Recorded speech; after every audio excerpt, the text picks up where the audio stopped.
Et à me faire parvenir vos remarques également.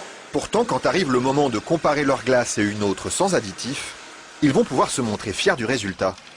Laquelle vous préférez? Celle avec stabilisant. Celle avec stabilisant aussi. Oui, pareil. On dirait une vraie crème glacée. D'accord. Pour eux, il n'y a pas photo. Et pour le consommateur non plus. Mais que trouve-t-on exactement dans ces additifs qui permettent de fabriquer des produits light? Et sommes-nous suffisamment informés sur leur composition?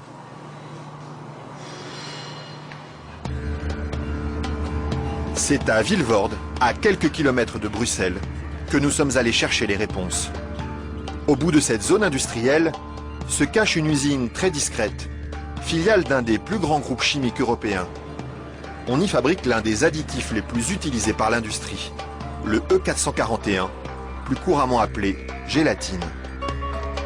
Et le responsable commercial de l'usine, Michel Vandenberg, n'est pas peu fier de nous montrer tout ce qu'on arrive à fabriquer avec son produit miracle.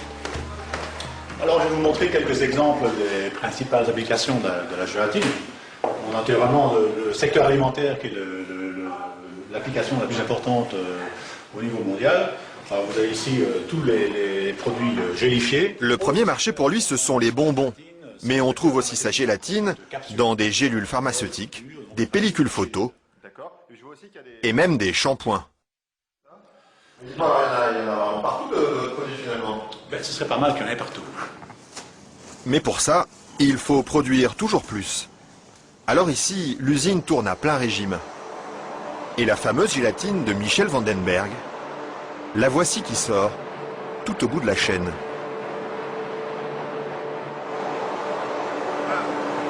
Ça c'est la fameuse gélatine. Ça c'est la gélatine. Ce sont ces spaghettis qui collent aux doigts. Il faut à peu près 3 à 4 jours pour arriver jusqu'ici. De la préparation de la matière première jusqu'à le séchoir ici. 3 ou 4 jours de transformation dans les entrailles d'une usine où ces immenses cuves remplies d'acide et d'eau bouillante font régner une moiteur tropicale. Et au milieu de cette atmosphère étouffante, il y a un détail qui frappe le visiteur et qui pénètre jusque dans les locaux les plus protégés de l'usine. C'est pourquoi ça? Ah, c'est les odeurs. Ça sent mauvais les îles? Dépend, ça dépend. Une odeur âcre d'acide et de graisse brûlée qui flotte sur tout le site jusqu'à l'extérieur de l'usine. Et la raison de cette odeur, la voici. C'est la matière première avec laquelle on fabrique la gélatine. Ça c'est la matière première. Nous traitons donc la couenne, la peau de porc. D'accord. De la peau de porc qui arrive par palettes entières dans son usine. Une matière première qui ne lui coûte presque rien et qu'il achète dans toute l'Europe. Ceci vient de Hongrie. Ça vient de Hongrie, d'accord. Voilà. Et tous les jours, près de 150 tonnes de couenne de porc attendent dans ce hangar d'être dévorées par un monstre d'acier au nom évocateur, Dinosaurus.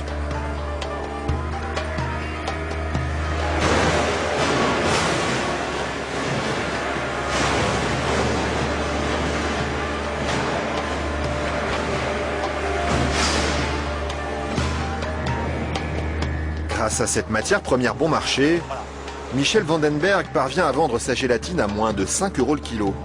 Un prix défiant toute concurrence qui lui ouvre sans cesse de nouveaux marchés. Et celui qui marche bien en ce moment, c'est justement le marché des produits light. Attendez, il ne faut pas filmer ça à 1 minute. Mais voilà, ceci, qui est un beurre allégé, 40%. Alors un fromage frais, 0% matière grasse. Et chez lui, on trouve même les plus grandes marques. En marque Danone, taille fine. Une mousse liégeoise de chez Auchan. Voilà, une mousse de la laitière. Alors un produit Weight Watcher, donc avec moins de matière grasse, donc pour stabiliser le produit, pour maintenir l'onctuosité des produits, on utilise la gélatine. Un produit que les industriels n'hésitent pas à utiliser en grande quantité. Le seul problème, c'est qu'ils oublient parfois de l'écrire sur les étiquettes. Quand on les regarde, on lit bien la mention gélatine, mais pas l'origine du produit. Ils mettent gélatine, mais ils disent pas quelle est l'origine de la gélatine. Pourquoi? Ils assument pas que ce soit fait à partir de porc. C'est quoi le problème qu'ils ont avec ça?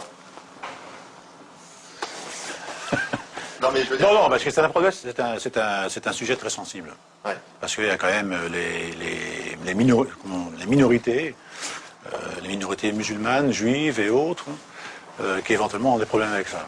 Et ce serait bien justement de leur dire... Ça, je voudrais pas que... que... Oui, je sais bien, mais je sais pas s'il faut mettre ça dans l'émission. Mais c'est vrai que, bon...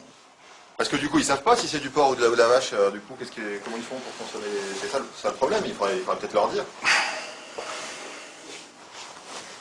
Une question qui laisse Michel Vandenberg sans voix et à laquelle aucune marque de l'agroalimentaire n'a souhaité répondre, malgré nos nombreuses sollicitations.